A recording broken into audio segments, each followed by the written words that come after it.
Изпращането на доклади за уязвимости в софтуера, генерирани от модели на изкуствен интелект, е отворило нова ера на нискокачествени доклади за сигурност за отворен код и разработчиците, поддържащи тези проекти, желаят ловците на бъгове да разчитат по-малко на резултатите, генерирани от помощници за машинно обучение.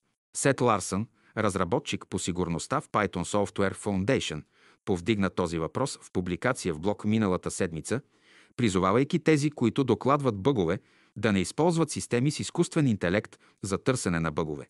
Наскоро забелязах увеличение на изключително нискокачествени, спам и халюцинаторни доклади за сигурност, генерирани от големи езикови модели за проекти с отворен код, написа той, посочвайки подобни констатации от проекта Кърл през януари.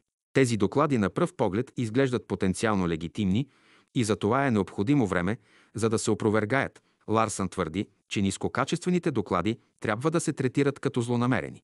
Сякаш за да подчертае постоянството на тези опасения, доклад за бъг в проекта Кърл, публикуван на 8 декември, показва, че почти година след като мениджърът Даниел Стенберг повдигна въпроса, той все още се сблъсква с AI буклук и губи време, спорейки с подател на бъг, който може да е частично или изцяло автоматизиран.